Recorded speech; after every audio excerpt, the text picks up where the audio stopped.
Imagine an empire that lasted for centuries, bridging continents and really just synthesizing this incredible array of cultures. Yeah, an empire where the name Ottoman itself didn't even refer to a people initially, Yeah. but more like an elite administrative class. Exactly. And their own subjects often called themselves Romans. I mean, that right there challenges our whole modern idea of nation states, doesn't it? It absolutely does. It tells you they saw themselves as inheritors of something bigger, something more universal. Well, that's what we're doing today. We're taking a deep dive into that very empire. Hmm. Our mission really is to pull out the most surprising insights from, well, a whole stack of sources, academic stuff, historical accounts, and give you a solid understanding without, drowning you in information. Right. We're looking at architecture, the economy, and that really unique military force, the Janissaries. Okay, so to really get the Ottomans, we actually need to rewind a bit, even before them. Let's talk influences. Good starting point.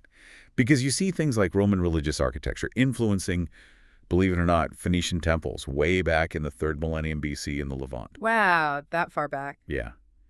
And here's something else. The first truly original Christian architecture, it didn't pop up in Rome. No. Where then? It emerged in the Byzantine East, places like Syria, Egypt, Byzantium. Around the 4th to 6th centuries, that's where the action was, architecturally speaking. We even have accounts, right? Like Irish monks traveling all the way to Syria. Exactly. St. Adamnan mentions it. They went to learn about monastic architecture. And it wasn't just monks. Uh-huh. Bishop Lawrence of Saponte in Italy actually asked Emperor Zeno to send Syrian artists over to decorate his churches. And Zeno said yes. So this Syrian influence was like everywhere in the Roman world. Pretty much. Soldiers, ordinary folks, priests, even the imperial families. And it makes sense that early churches often just repurposed pagan temples. Syria was quite open to religious experimentation, that kind of syncretism. Is there a good example of that blend still around? Oh, definitely. The Virgin Mary Church at Mar Gabriel Monastery, down in southeast Turkey. Built around 512 CE. Still standing. It is. And it's fascinating because its windowless brick dome looks like a prototype for Justinian's Hagia Sophia, which came just, 25 years later. Wow. And aren't there mosaics there too? Beautiful ones. In the main 40 Martyrs Church of the same monastery, gold, green, blue, donated by Emperor Anastasius. And they connect to later Islamic art. Absolutely. They look remarkably similar to mosaics from 2 centuries later in the Umayyad Mosque in Damascus. Same kind of motifs, trees, vine scrolls, images of paradise. A clear visual link. This blending is just, it's everywhere. Like the Church of Al-Hadra. Right, in Kak village. That started as a 2nd century Eastern Roman tomb. Yeah. Pyramid dome, blind arches, decorated with all those classic Eastern Roman motifs, palm trees, garlands, pearls, acanthus leaves. It perfectly shows that mix of Roman and Byzantine styles that later influenced Muslim architecture in Syria. And even the Hagia Sophia itself. Justinian basically ordered architectural pieces from all over the empire. So materials came from everywhere. Yep. Bricks and metal from Anatolia and North Africa, but the marble, the really exquisite stuff for the walls and floors that came from Syria, along with the actual designs, the large domed roofs, the semi-domed altars. That was Syrian Byzantine church architecture. Okay, so the Ottomans inherited this incredibly rich, blended foundation. How did they then build their own unique architectural style on top of that? Well, Ottoman architecture really becomes this synthesis of what they inherited, particularly from the Seljuks and the Byzantines. It hits its peak in the 16th century. Think massive public buildings, mosques, caravanserais. What specific architects stand out, right? Oh, absolutely. Mimar Sinan is the big one, 16th century. He designed landmarks like the Selimay Mosque in Edirne and the Süleymaniye in Istanbul, just iconic. And his student designed the Blue Mosque. That's right, Sedefkar Mehmet Aga. The Blue Mosque is often seen as kind of the last great masterpiece of that classical Ottoman style, early 17th century. They also came up with some really clever architectural tricks, didn't they? Like ribbed vaulting. Yes. Ribbed vaulting, where you have these diagonal arched ribs dividing up the ceiling. It lets you build much higher, thinner walls. And Muslims pioneered its use. Early Muslims did, yeah. And they were masters at disguising the structural bits with really complex geometric decoration. It's ingenious. And that technique spread to Europe. It did. Muslim masons brought it via Muslim Spain and Norman Sicily. Then Christian craftsmen refined it further. You can see it in places like Khirbet al-Mafjar, or Sinan Suleymaniye Mosque. It shows how ideas just flowed back and forth. What about minarets and Well, domes? minarets, those iconic towers, we first see them on the Damascus Mosque back in the early 8th century. And double domes, where you have an inner and outer shell. The Seljuks used them first in the 11th century. Like St. Mark's in Venice. Exactly, those St. Mark's used wood between the shells. Then you see brick in Florence's cathedral. The double dome gives you that extra height, that really imposing look on the skyline. Speaking of imposing, what about the Kuli system? That sounds complex. It was brilliant. They inherited it from the Seljuks. It wasn't just one building, you see. It was a whole complex. Okay. It started as a Hana mosque, school, madrasa, mausoleum. But the Ottomans expanded it. They added hospitals, public baths, offices, shops, bazaars, everything a community needed. And how were these funded? Through BAF, charitable endowments, basically. Yeah. People donated land or money, and that founded, maintained, and ran the whole complex. Sultan Orhan Ghazi built the first one in Iznik way back in 1334. And the mosque design itself changed. Profoundly, yeah. They redesigned the inside space, enlarging the dome, the cupola, right in front of the mihrab, the prayer niche. Making it more central. Exactly. More central, a wider span. And the dome itself became the dominant feature of the skyline. It was meant to express infinity, verticality, and affirm tawhid, the oneness of God. A huge symbolic statement. Interesting. What about later styles? Did they keep borrowing? They did. Rococo actually popped up in Turkey before Baroque, which is kind of surprising. Then later, 18th century, you definitely see Western European Baroque influence creeping in, creating this Ottoman Baroque style. Even Romanesque touches appear, like at Sihana Mansion. Layers upon layers. So stepping back, the whole empire was just masterful at absorbing and adapting cultures. Absolutely. Absorbing, adapting, modifying. You see Turkic, Greco-Roman, Arabic, Persian influences woven all through it. Persian culture came in strongly via the Seljuks, their predecessors. And this wasn't just bricks and mortar, right? Literature, too. Oh yeah. Ottoman poetry, especially court poetry, was heavily influenced by classical Persian traditions. Loan words, meters, forms like the ghazal. But prose was different. Very different, at least before the 19th century. It was pretty much all nonfiction. Travelogues, political treatises, biographies, that sort of thing. The novel, as we know it, came later, influenced by Europe. Şemsettin Sami's book in 1872 is usually called the first Turkish novel. What about visual arts? Calligraphy. Miniatures, hugely important. Calligraphy was prestigious, building on Abbasid traditions, but developing distinct Ottoman styles, like the Diwani script. Suleiman, the Magnificence era, was a high point. Even the Sultan's signature, the Tugra, became an art form. And miniatures. Also influenced by Persian and Byzantine art. You see them in amazing manuscripts like the Surname-i Humayun, which documented festivals and ceremonies. And we have to remember the people themselves. It wasn't just Turks. Not at all. Huge populations of Orthodox Christians, Armenians, Jews, Assyrians. Under the millet system, they had a degree of autonomy, self-rule within their own communities. And their cultures got mixed in, too. Definitely. Adopted and adapted by the Ottoman state, it just added more richness to that whole cultural tapestry. Okay, let's switch gears a bit. Let's talk about the heartbeat of the empire, its economy, daily life. There's this common idea about the fall of Constantinople blocking the Silk Road. Yeah, that old chestnut. Historical research really doesn't back it up. Constantinople wasn't actually the main hub for the spice trade anyway. Most of that came through Alexandria or Beirut.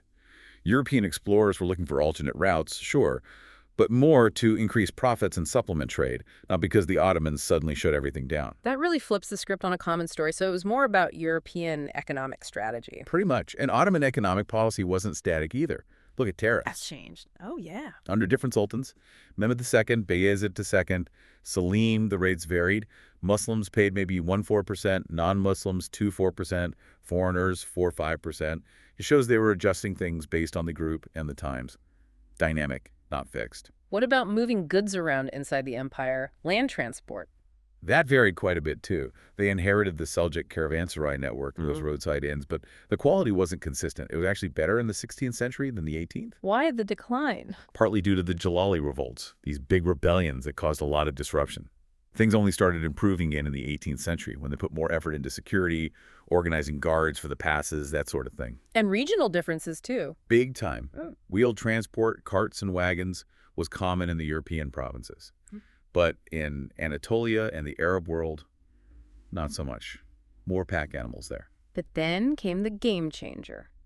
Railroads. Absolute revolution. Not just an improvement, A total transformation. How so? Well, suddenly journey times plummeted. People could move around much more easily, changing the whole rural-urban dynamic, and you could finally transport bulk goods cheaply and reliably. Opening up the interior. Exactly. Fertile regions inland could finally be connected to markets properly. By 1911, you had millions of passengers, 8 million on the Balkan lines, 7 million in Anatolia, and it created thousands of jobs, over 13,000. But the Ottomans didn't finance this themselves. Mostly not, no. They lacked the huge capital required, so European financiers stepped in. And alongside railroads, steamships. Another massive shift. Steamships could navigate rivers that were previously unusable for large-scale transport, opening up internal trade routes in both directions. And the Suez Canal. Prompted by steamship efficiency, yeah. It completely rerouted global trade, which actually hurt some Ottoman cities like Istanbul, Aleppo, Beirut, as trade patterns shifted away from them in some ways. But Istanbul's overall port traffic grew. Dramatically. From 4.5 million tons in 1873 to 10 million by 1900. And here's a kicker. Despite all the European economic muscle, Europeans own precisely 0% of the commercial shipping operating within Ottoman waters. 0%. Seriously. Zero. It points to a really robust, self-sufficient Ottoman maritime economy, something that often gets overlooked. Wow. And agriculture was growing too in this period. Significantly, Yeah, especially in the 19th century, partly due to better irrigation, more intensive farming, modern tools, tens of thousands of plows, reapers, combines by 1900. Mostly it was about bringing huge areas of previously unused land into cultivation, breaking fallow ground, increasing sharecropping, and state policy actually encouraged refugees to settle untilled areas, like in central Anatolia or the Syrian steppe. Agricultural exports boomed as a result. What about manufacturing? Was Ottoman industry really dying, as some say? Small workshops. Guilds emerged by 1580. You see them documented in the surname of 1582, maintaining standards. And changes in the 19th century. Yeah, a shift towards using more rural female labor. And you even see steam-powered factories appearing, particularly for silk reeling, in places like Salonika and West Anatolia from the 1830s. So adapting, evolving, not just dying out. And Egypt had that early industrial push, right? Under Muhammad Ali, yes. Early 19th century, state-sponsored. Weapons factories, an iron foundry, massive cotton cultivation, 30 mills, 30,000 workers by the early 1830s. Egypt had the fifth most productive cotton industry per capita in the world then. Incredible. And someone experimented with steam power even earlier. Taqi ad-Din, back in 1551. So when Muhammad Ali brought in steam engines later, it suggests the underlying conditions were, kind of ripe for a faster industrialization. Okay, this is fascinating. Now let's tackle one of the most iconic, maybe misunderstood parts of the empire, the Janissaries. Ah, yes, the enigmatic warriors. Their origin story starts with the Devshirme, the gathering, or Christian levy.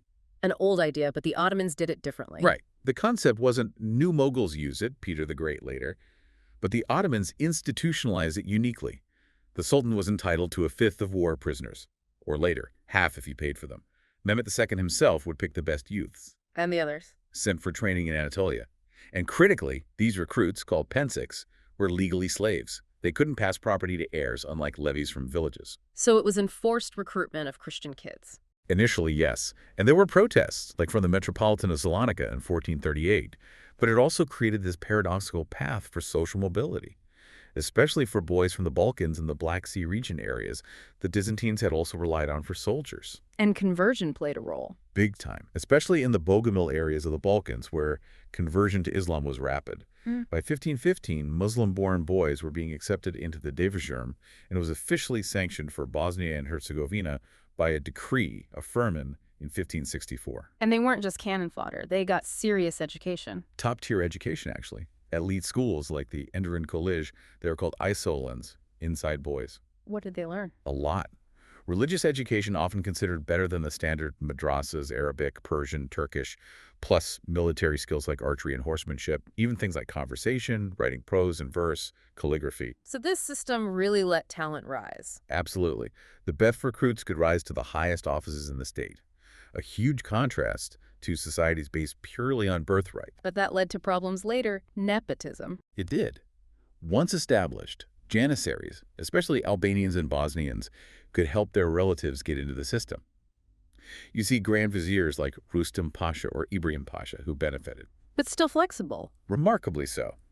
Look at Sokollu Mehmet Pasha rose from a slave background all the way to the top. Mehmet II actively pushed back against hereditary nobles, promoting commoners, even when the religious scholars, the ulema, objected. And their roles went way beyond just fighting, right? The Bostons. Right, the gardeners, but also the royal guard, about 4,000 of them. They wore distinctive blue trousers, red jackets. What did they do? 10 flowers? They did tend the royal gardens, which were actually profitable, but they're also bodyguards, manned the Sultan's barges even when he went out incognito and acted as police in Istanbul's suburbs and on the waterways. They only went on campaign if the Sultan himself did. And the military structure itself was complex. Highly organized. 3 main divisions, broken down into companies called ortas. Specialized units, too. Like who? The Sabisis, the armorers.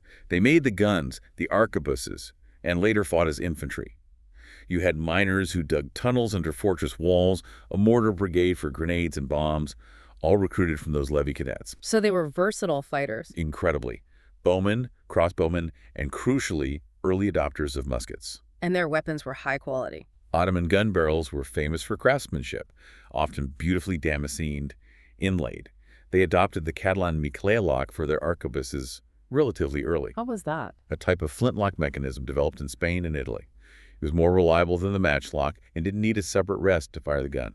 A big improvement. But they fell behind later. They struggled to keep pace with European developments after about 1683, yeah. When you compare the guns to Austrian flintlocks later on, you see the gap. Right. But they still use traditional stuff too. Burning arrows, javelins, swords, massive siege engines. A mix. What about tactics? Mehmet II's sieges. He had a system.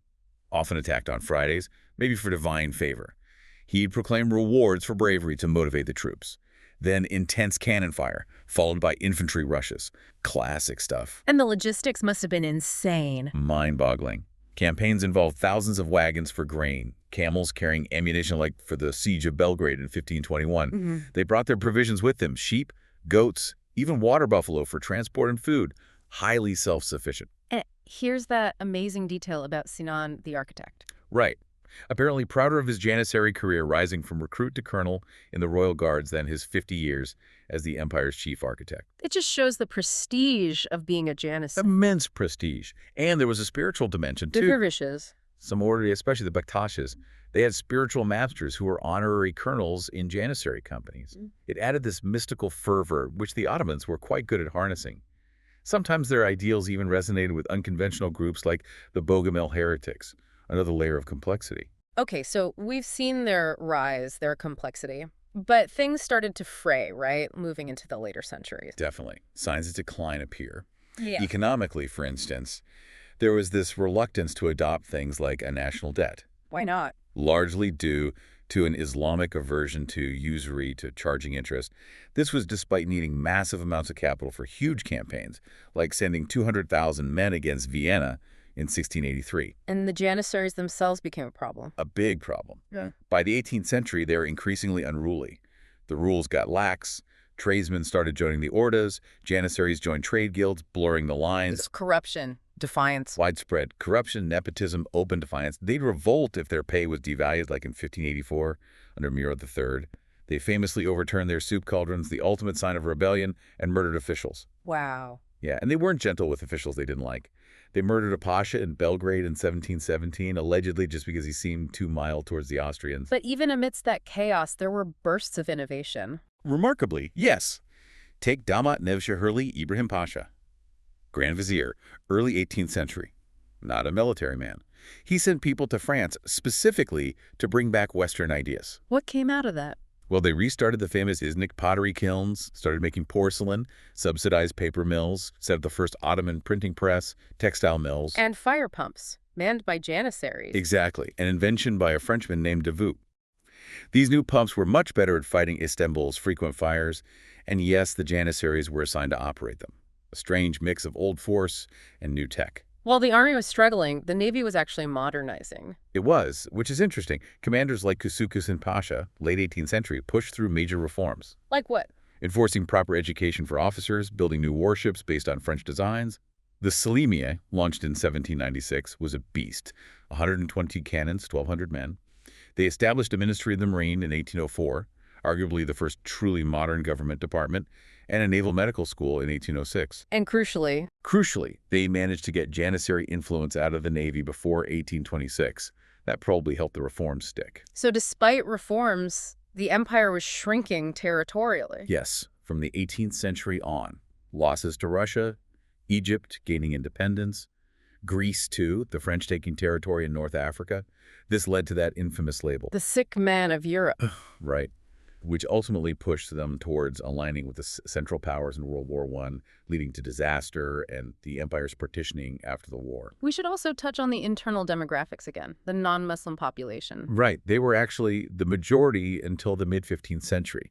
By the 19th century, they were a declining minority, partly due to migration and territories breaking away. But they played a significant economic role. Often a disproportionately large one, yeah. Mm-hmm. Generally, the Christian population had higher levels of education. You see figures like in 1911, Istanbul, something like 528 out of 654 wholesale firms were owned by ethnic Greeks. It caused friction. A lot of resentment among the Muslim majority, definitely. Plus, Christians and Jews could often get protection from European consuls, gain foreign citizenship, which shielded them from Ottoman law and taxes in some ways. More fuel for tension. And all this leads up to the dramatic end of the Janissaries. The auspicious event of 1826. A major turning point. Sultan Mahmud II basically decided they had to go. He anticipated they'd revolt against his new modern army plans. And they did. They resisted being drilled like infidels, as they saw it. Mahmud II had laid his plans carefully, though it was tough to keep it secret. When the revolt happened, he was ready. So the core was just abolished. Forcefully abolished. Destroyed, really. The associated Bektashi Dervish order was suppressed too. Their meeting houses, the newer texts, were demolished. 3 of their leaders, the Babas, were publicly beheaded in Istanbul. And interestingly, the official decree focused on the Bektashis being heterodox, not directly on their Janissary connection. The very name Janissary became illegal to even say. A truly drastic end. Absolutely. The end of their centuries of privilege, their power as a political force. A really intense human story, marking the end of their glory days and forcing the empire down a new path. So we've covered a lot of ground. We've journeyed through this incredible empire, seen its architecture as this amazing synthesis, watched its economy adapt with trade and transport, and delved into the Janissaries, from elite corps to, well, a force that had to be destroyed. Yeah, it's striking how the Ottomans created institutions like the Janissaries that were, for a time, their greatest strength, but eventually became such a problem that radical reform, even violent suppression, was seen as necessary. It definitely leaves you thinking, doesn't it? It poses this really provocative question. How much does an empire's ultimate success, or maybe survival, depend not just on its brilliant innovations early on, but on its capacity, its willingness to evolve beyond its own most powerful, most deeply ingrained traditions? That's the core question, isn't it? When does tradition become an anchor holding you back? A tough one for any long-lasting power.